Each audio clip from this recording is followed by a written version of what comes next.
A couple of days ago, we got the first trailer for the upcoming Scream 7, and so far the reception to it looks generally positive, as can be seen on the official Paramount Pictures YouTube channel.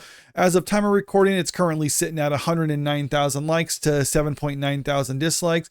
And when you look down in the comments, the reaction seems generally positive, or there's some skepticism about it, but overall it seems like people are excited about seeing this movie, or at least interested in seeing this movie. But I was told by people within the media as well as on social media that there's some type of big backlash surrounding this movie. And while I will admit there are some people out there who are going to boycott this movie for various reasons, those people seem to be fewer and far between. But before we really get into this story, if you're new to the channel, make sure you hit that subscribe button. And if you can, leave a comment, hit the like button too, or dislike it. Either way, it helps out with the channel. Scream 7 trailer revives backlash over Melissa Barrera firing as fans calls for boycott. Now, the calls for a boycott about Scream 7 isn't necessarily anything new. There was initially calls for boycott a couple of years ago when Melissa Barrera was first fired from this movie. And every time there's more news about Scream 7, that just kind of reignites the calls for boycotts. But like I said before, it seems like the people who are actually wanting to boycott this movie are an insignificant portion of the audience. Fans of the slasher saga, which launched in 1996 from director Wes Craven and writer Kevin Williamson, quickly began slamming the trailer on social media following Spyglass Media's dismissal of Barrera over her comments on the Israel-Hamas conflict and the atrocities being committed against Palestinians, followed by Jenna Ortega's subsequent exit. The timeline of events I have here is a little bit off. I will get more on them in a moment. First, let's look at some of the comments that they have in this article from people on social media upset by this movie and are actually wanting to boycott it. So this is this is missing two very important women. Actually, here, I'll just scroll down because it has screen grabs of their ex posts. So this person right here, in response to discussing films, tweeting out the show or posting the trailer for it, this person said, this is missing two very important women. This other user said, where the Scream franchise ended for me, and it's basically the last shot of the sixth movie. Reminder to everyone, the Copenhagen test starring Simu Liu and Melissa Barrera is set to premiere on December 27th. Yeah, I don't think I'll be watching that, and probably a lot of other people aren't going to be watching that either, but you get the idea. A lot of people are not happy with this movie, and they're wanting at the end. I mean, I think this one's kind of funny. The Scream franchise ended for me with the final shot of the last movie. I mean, I think a lot of people would say ended, I don't know, depending on who you ask, probably at the end of the third movie, even though that movie wasn't well received.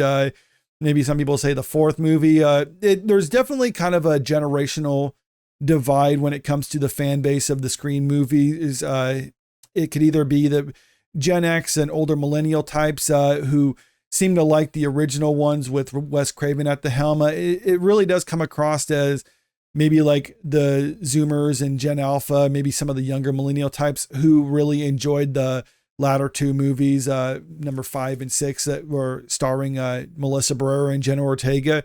And while those movies performed reasonably well at the box office, when you adjust for inflation, they still didn't surpass the Wes Craven movies. I mean, maybe not the fourth movie, but the original 3 movies. I don't believe even Scream 6, which was one of the higher grossing Scream movies, didn't surpass Scream 3 when you adjust for inflation right there. So it really does feel like the majority, or the plurality of the fan base for the Scream movie is the older generation that doesn't necessarily care about Melissa Barrera being in it. In fact, a lot of people are probably glad that maybe not necessarily that she was fired from the production of it, but that it's kind of going back to Neve Campbell and Courtney Cox being in this one. Now, Neve Campbell is obviously heavily featured in the trailer. Courtney Cox seemed to have a small role in or a small part in the trailer, but her back in it is actually pleasing to a lot of the longtime fans of the Scream franchise, whereas the younger demographic probably don't care as much. So let's see, boycott Scream 7 and support Scary Movie 6 instead, wrote someone after the 6th installment in Marlo Wayne's horror parody trilogy set to film next year after the original spoofed Scream. Others have called for support of Barrera's other films. I already talked about that. Meanwhile, the Palestinian-led boycott, divestment, and sanctions movement has begun a grassroots movement against the sequel, with which 22 art and advocacy organizations have joined. Okay, let's just unpack that for a second there, because they're saying 22 arts and advocacy organizations, as well as other NGOs, probably receiving a lot of heavy government grants and other things like that. They're trying to say that that's a grassroots movement. I don't think you actually understand what the term grassroots movement is. But whatever. I mean, you could call it whatever you want, basically there's a lot of people out there trying to make this movie fail as a result of Melissa Barrera getting fired from Scream 7. So what exactly happened there?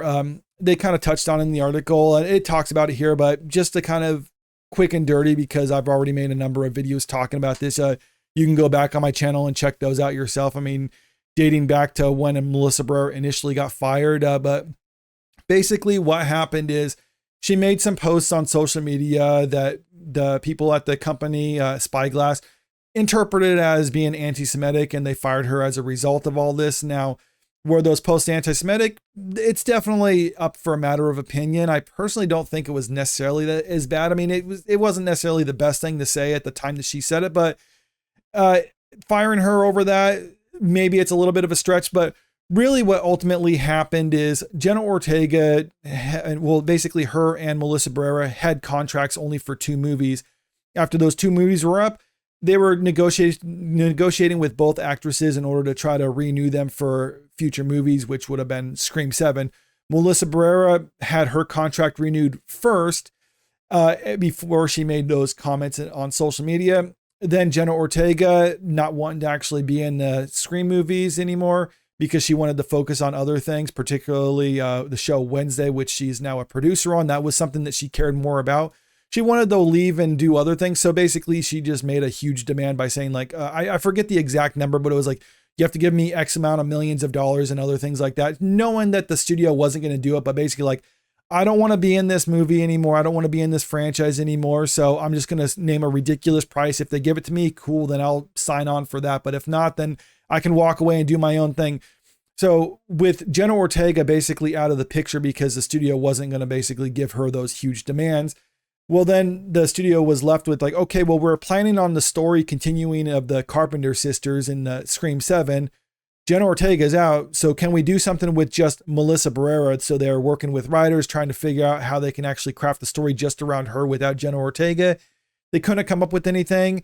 And then Melissa Barrera made her comments on social media. So the studio was like, well, okay, I mean, those can be perceived as anti-Semitic. So we can, because usually if you're going to break a contract with someone, there's certain penalties incurred by the party who's breaking it. So they just said like, oh, well, there's a morality clause in the contract. You said this, so we're going to use that as a way to basically cut you loose. And then that freed up some of the budget so they can hire Neve Campbell again for this role because she didn't appear in Scream 6 because there was money disputes on how much they're willing to pay her. So they basically freed up Jenna Ortega, Melissa Barrera, and brought back in Neve Campbell. So there were some people who were upset about that whole issue or whatever. But honestly, it was kind of Jenna Ortega who basically pushed the studio into wanting to fire Melissa Barrera or find a way to do the story without her to begin with. So, I mean, if you're going to be upset with anyone, be upset with her. But I'm not even saying you should be upset with her because she was just doing what she felt was best for her career.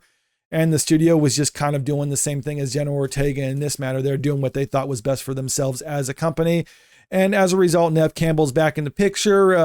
And it seems like a lot of the longtime Scream fans who are kind of, I want to say they were turned off by the last 2 movies, but the last 2 movies definitely didn't felt like it was a movie for the OG Scream fans. Like I'm talking about the Gen Xers and the older millennials and those types. It definitely felt like it was a passing of the torch to the new generation of it. And a lot of people just didn't dig it as much. And as a result, they did okay, but they weren't nearly as successful as the previous movie. So maybe this one will do significantly better because now they're bringing back the original cast, minus David Arquette, of course, but still it seems like they're kind of doing a more of a return to form now.